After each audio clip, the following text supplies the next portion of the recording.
They say an old man lived in the mountains. Not a monk, not a sage, not a scholar, just a man who had lived his life honestly.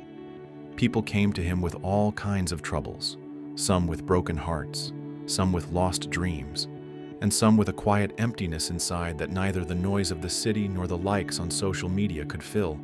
One day, a young man climbed up to see him, handsome, strong-backed, but with lowered eyes. "I don't understand why life feels so heavy," he said. "I try to be good for everyone. I help, I smile, I always give in, but inside, it feels like there's nothing, just emptiness." The old man smirked. Slowly, he poured a cup of tea, handed it to the young man, and said, "When you live your life just to please others, you forget who you are. What you offer is a mask, not yourself." He paused for a moment, then added, "Jung once said, 'The more a man tries to be good outwardly, the more shadow he will have within.' And here you are, son, bringing me your shadow." The young man stared into the fire. He said nothing. For the first time in a long while, no one was asking him to be pleasant. Someone had simply seen him, as he truly was. No persona, no role, no mask. And that's when the journey began. From that very evening, the young man began asking himself questions he had never had the time or the courage to explore before. He started noticing how often he smiled when he was actually sad, how he said yes when everything inside him screamed no, how he lived not his own life, but the one others expected from him. One day, the old man told him, "You wear a mask. It's polite, pleasant, socially correct, but it suffocates you. It doesn't breathe. That is your persona." And so began their conversation about the persona, the first role a person puts on to belong among others, and about the shadow, the part of the self we hide away, just to avoid being rejected. The old man took a sip of tea, looked out the window and said, "See that man over there greeting everyone on the street? He smiles, he jokes, he acts like the life of the party. But at home, he might sit in silence for hours, tired, drained. That's not a lie. That's his persona, the mask he wears to fit into the world, to be accepted, to survive." Jung once wrote, "The persona is a compromise between the individual and society about what a person should appear to be." The persona isn't evil, it's necessary. We can't show the world our inner chaos every day. We wear uniforms, roles, to be a doctor, a teacher, a salesperson, a son, or a friend. The persona helps us navigate society. The problem begins when a person forgets it's a mask, when the mask fuses with the face, when you no longer know, is that really you laughing, or just your persona? Do you want this, or is it just what's expected of you? The young man thought deeply. He remembered how confident, witty, and lively he acted around friends, and how lost, tired, even hollow he felt when alone. He realized he had been living through a mask for a long time, and he didn't know who he was without it. "So what should I do?" he asked. "You don't have to tear the mask off," the old man said. "You just have to see what's underneath." The old man fell silent. His tea had gone cold. He ran a finger along the rim of the cup, as if recalling something long forgotten. "You know," he finally said, "the mask always faces outward, but behind it, in the dark, something important hides, something you've spent your whole life trying not to see. That is the shadow." Jung once wrote, "The shadow contains those aspects of the personality that the conscious mind has rejected, but which are still active within us. We think the shadow is something bad, our anger, envy, fear, cowardice, all the things we were taught to suppress since childhood. Don't get angry, don't be jealous, don't cry, be nice. So you smile on the outside, but inside, resentment grows. You help others, but then feel used. You live your whole life hiding a part of yourself in the dark. But here's the truth. The shadow is not the enemy. It's just you, unfiltered, raw, imperfect, but alive." The old man stood up, walked to a shelf, and took down a worn wooden box. He placed it on the table. "Want to know who you really are?" he asked. "Then open this box inside yourself. Look at what's in there, and don't look away." The young man felt a chill down his spine. He knew what this meant. He knew that within him weren't just good intentions, but also resentment, greed, fear of rejection, a hunger for control. And for the first time, he wasn't afraid. He just acknowledged it. "Only those who face their shadow can become whole," the old man said.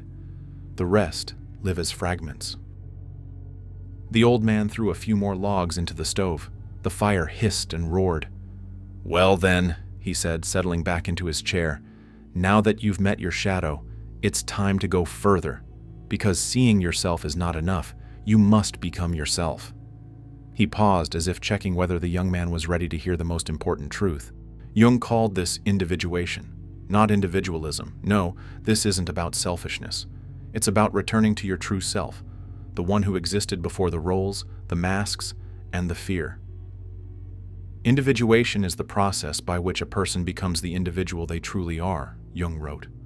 The old man pointed to the window. Outside, the wind howled and raced. "See how it moves through the world without asking permission? That's how someone who has undergone individuation lives. They no longer ask, 'Am I doing life right?' They know, because they are living their own life. But the path isn't easy. Sometimes you must let go of what's comfortable, but not truly yours. Sometimes you face pain you've hidden for years beneath humor and distractions. Sometimes you lose people who loved your mask, but won't accept your truth. But it's worth it," the old man said, "because one day you wake up in the morning, and for the first time, there's no noise inside, just silence. And you understand, this is it, true life. It has finally begun." The old man poured himself some tea, but didn't drink it, just held the mug, warming his fingers. "You see," he began, "real life begins when you no longer live for approval." He looked into the fire. "It takes years to learn how to say no without apologizing, even more to understand you're not here to be convenient." He sighed. "I used to be like that once, always trying to be the good one, the good son, good husband, good employee. And then one day I woke up and realized I was living by other people's expectations, and no one even noticed that I had disappeared." He took a stick and gently adjusted a log in the fire. "That's the trouble. When you're busy pleasing others, you stop listening to yourself. And the soul, it speaks softly.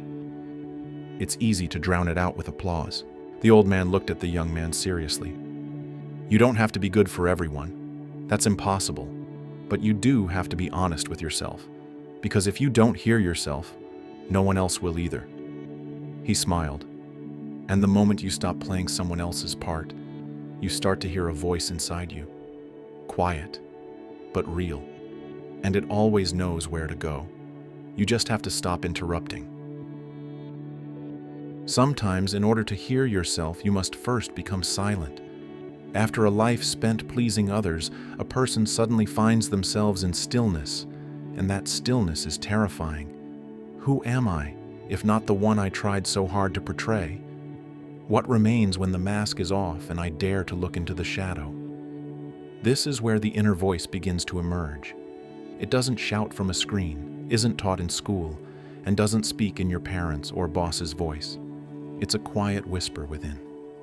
Jung once said, "Your visions will become clear only when you can look into your own heart. Who looks outside, dreams. Who looks inside, awakes." Intuition isn't mysticism or magic. It's a compass aligned with truth. The elderly, who have lived through much, often say, "I just felt it was right." And they usually were, because truth rarely sounds logical. It resonates deep within, like a tuning fork struck in the soul. A friend of mine, once a respected lawyer, left it all behind to become a woodworker. People laughed. "He's lost his mind," they said. But he finally breathed freely. His sawdust-covered hands became more expressive than his courtroom speeches. He didn't explain. He he just knew. When you stop pleasing, you don't just listen. You remember what your voice actually sounds like. It's quiet, but unmistakably alive. Intuition draws us deeper, to places we haven't visited in years. And one day, a person comes face to face with what they've been avoiding all along, their shadow. It's not some evil creature or horror movie demon. The shadow is everything we've hidden: anger, fear, envy, weakness, even talents that didn't fit into our perfect image. Jung said, "The shadow is a moral problem that challenges the whole ego personality, for no one can become conscious of the shadow without considerable moral effort." A young man once came to me, furious. He had snapped at his friend, then at his wife, and finally at himself. "I don't know what's wrong with me," he shouted, and I told him, "You've just met yourself, the part you've been hiding." He wasn't angry for no reason. He was hurt, and not just recently, but since childhood. To embrace your shadow is to realize that you are not just kind, strong, and good. You are alive. You are all of it. And that shouldn't frighten you. The shadow doesn't disappear when you face it. It becomes yours. You stop being at war with yourself, and that is a rare and precious kind of freedom. When a person stops hiding their shadow, they can finally enter relationships without a mask. That's a moment of truth and also of fear. Because if you're no longer performing, how will anyone love the real you? We used to think, to be accepted, we must be agreeable. Smile when we want to be silent. Say yes when everything inside screams no. But that's not a relationship, it's a performance. Jung said, "What you resist persists. What you accept transforms." As long as we're afraid to be ourselves, we repeat the same pattern, pleasing others to feel loved, and each time we lose more of ourselves.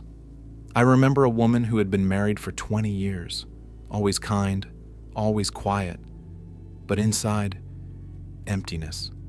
She was afraid of losing her husband until she realized she had already lost herself. When she started speaking the truth, not out of anger, but honesty, a new kind of closeness appeared. Not romance, not passion, but true understanding. Honest relationships don't begin with, "You're a good match for me," but with, "I won't lie to myself anymore." And from that moment, depth is born. Sometimes the path to yourself feels lonely, especially when you stop pleasing others, stop talking like everyone else, stop living the way you're supposed to. People may turn away, family may not understand, but let me tell you, as someone who's lived a long life, you have never been alone. Carl Jung called it the collective unconscious, an invisible web connecting us all. In it live the archetypes, the images, the fears and dreams we all share. You may be alone in a room, but not in your experience. Your pain is not unique. Your doubts, your search, your dreams, they are all reflections of the shared field we live in. I once met an old man in the mountains. He didn't talk much, but when I mentioned Jung, his eyes lit up. We came from different worlds. He was a shepherd. I once taught philosophy, but he knew what a shadow was, what the path to the self meant. He didn't learn it from books. He lived it. That's how the collective unconscious works. You feel the truth, even if you've never read about it. Jung wrote, "What seems personal is often shared by all humanity." When you find the courage to be yourself, you help others remember who they are too. Your honesty isn't selfish. It's a contribution to our collective awakening. The journey inward is not a quiet walk in the park. It's more like returning to a house you once lived in, only to find the walls rebuilt, the mirrors fogged, and your own voice sounding like a stranger's. It's not enough to find yourself. You must dare to become yourself. After you've seen your shadow, stopped pleasing others, and felt connected to something greater, a crucial moment arrives. Now you know the truth about who you are. But will you live it? That is the inner revolution. I once met a woman on a train. She was over 60, had worked as an accountant her whole life, never took a vacation longer than a week. And then one day, she sold her apartment, bought a van, and drove south. I lived someone else's life, she told me, but at least my old age will be mine. That is the courage to be yourself. Jung once wrote, "The most terrifying thing is to accept oneself completely." And I agree. It takes not just honesty, but strength. The world prefers the convenient ones. But when you live in truth, you become inconvenient. Trust an old man. Being inconvenient is better than being dead inside. If I were given just 1 minute to say something meaningful to a person I'd never see again, I would say this: be yourself, no matter what. All your life, you've been taught how you should be. Good, polite, obedient. You wore a mask, hid your shadow, pleased others, followed someone else's rules. And maybe you were accepted, but not by yourself. Carl Jung once said, "What you resist persists. What you accept transforms." To accept yourself, with all your light and darkness, with dreams and fears, is to finally breathe deeply for the first time. Being yourself isn't selfish. It's a responsibility to the life that was given to you only once. I've seen people transform, not at 20, not even at 40, but at 60, when there was nothing left to prove. They stopped playing roles and just lived, freely, authentically. So let your life begin not with comfort, but with truth. Not with templates, but with choice. Not with expectations, but with your inner voice. It's already whispering. Listen closely.